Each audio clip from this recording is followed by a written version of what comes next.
बिस्मिल्लाहिर्रहमानिर्रहीम। अस्सलाम वालेकुम तमाम स्टूडेंट्स। इस लेक्चर में मैं आपको वेलकम कहता हूं। इस लेक्चर के लिए हम दो टॉपिक डिस्कस करेंगे, motion of freely falling bodies और उसके बाद equations of motion under force of gravity. Linear motion के लिए हमने 3 इक्वेशंस ऑफ मोशन डिस्कस की हुई हैं इससे पहले।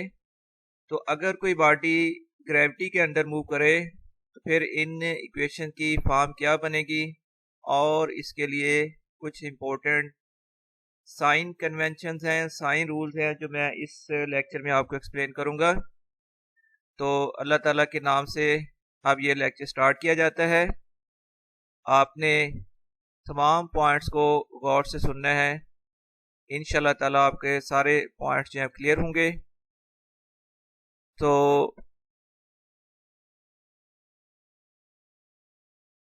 सबसे पहले हमने डिफाइन करना है ग्रेविटेशनल एक्सेलरेशन। जिस तरह हम इस चैप्टर में acceleration, positive acceleration, negative acceleration ये डिस्कस कर चुके हैं, तो अब हम डिफाइन करेंगे what is gravitational acceleration. Acceleration of freely falling bodies produced by force of gravity is called gravitational acceleration. यहाँ पर फोर्स ऑफ ग्रेविटी आया है वर्ड। बच्चों, फोर्स ऑफ ग्रेविटी का मतलब force of attraction of earth. आप जानते हो अर्थ हर बॉडी को अपनी तरफ अट्रैक्ट करती है। तो अर्थ किसी बॉडी को जिस फोर्स से अट्रैक्ट करती है that is called force of gravity. तो इस ग्रेविटी की वजह से बॉडी में जो एक्सेलरेशन प्रोड्यूस होता है उसको हम कहते हैं एक्सेलरेशन ड्यू टू ग्रेविटी या ग्रेविटेशनल एक्सेलरेशन। तो एक बार फिर इसकी डेफिनेशन पढ़ लेते हैं। Acceleration of freely falling bodies produced by force of gravity is called gravitational acceleration. एक यहाँ पर वर्ड आया है फ्रीली फॉलिंग बॉडीज। ऐसी कोई भी बॉडी जो ड्रॉप की जाए किसी हाइट से और वो बॉडी सिर्फ ग्रेविटी के अंडर मूव करे, इसके अलावा कोई और फोर्स उस पर एक्ट ना करे, तो उस बॉडी को हम कहते हैं फ्रीली फॉलिंग बॉडी, यानी body falling under force of gravity. एक तो बात है ये फ्रीली फॉलिंग बॉडी होनी चाहिए, और इस बॉडी में जो ग्रेविटी की वजह से एक्सेलरेशन प्रोड्यूस होगा that is called gravitational acceleration. Acceleration of freely falling bodies produced by force of gravity is called gravitational acceleration. It is denoted by G. इसकी जो प्रेजेंटेशन है जी से इसको डिनोट किया जाता है। on the its value on the surface of earth is approximately 10 meter per second square। Actually इसकी value होती है 9.81 मीटर पर सेकंड स्क्वायर, लेकिन यहाँ पर राउंडेड वैल्यू बताई जाती है मेट्रिक लेवल में 10 मीटर पर सेकंड स्क्वायर। तो एक्चुअल वैल्यू है 9.81 मीटर पर सेकंड स्क्वायर, और राउंड ऑफ करने के बाद ये वैल्यू लिखी जाती है 10 मीटर पर सेकेंड स्क्वायर। इसके बाद एक और इम्पोर्टेंट क्वेश्चन है कि अगर कोई बॉडी फ्रीली फॉलिंग बॉडी है और वो ग्रेविटी के अंडर मूव करती है तो फिर हम इक्वेशंस ऑफ मोशन कैसे यूज करें। 3 फंडामेंटल इक्वेशंस ऑफ मोशन है, उनको फिर हम कैसे यूज करेंगे और उनकी फिर फॉर्म क्या बनेगी।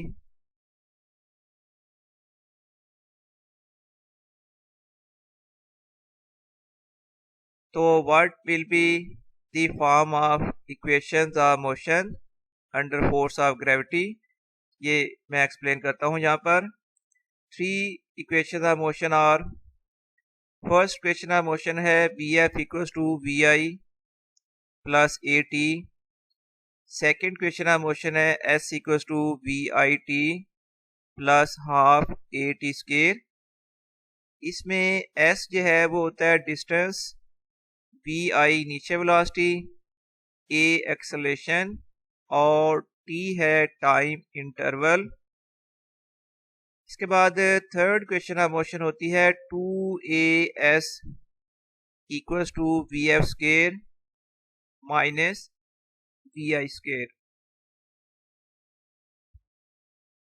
ये तो होगी 3 इक्वेशन ऑफ मोशन। लेकिन अब कोई बॉडी अगर ग्रेविटी के अंडर मूव करे तो फिर इन इक्वेशन में जो चेंजेस आएंगी वो ज़रा समझ लें। Under force of gravity acceleration A is replaced by G, यानी लीनियर एक्सेलरेशन पे रिप्लेस हो जाएगा ग्रेविटेशनल एक्सेलरेशन के। एस बाई एच, एस होता है डिस्टेंस कवर्ड, और बच्चों वर्टिकल डायरेक्शन में बॉडी का जो भी डिस्टेंस है वो बेसिकली हाइट हो जाती है, फिर उसको हाइट कहते हैं।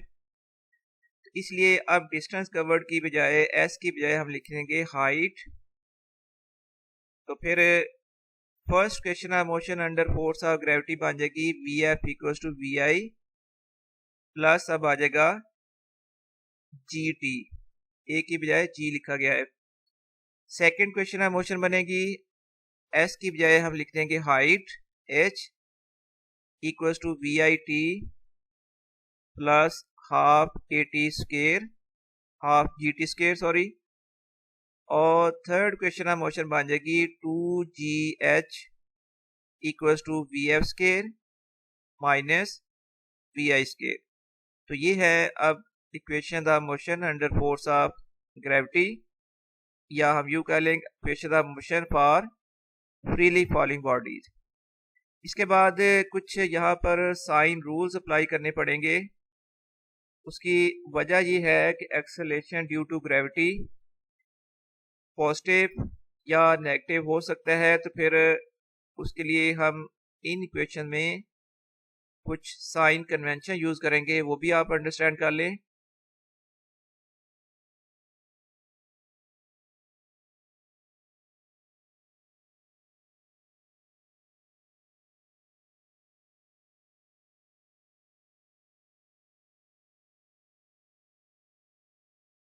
सबसे पहले for a body thrown vertically upwards, अगर एक बॉडी को वर्टिकली अपवर्ड थ्रो किया जाता है उसमें कुछ साइन कन्वेंशन और रूल्स अप्लाई होते हैं। वो क्या होंगे?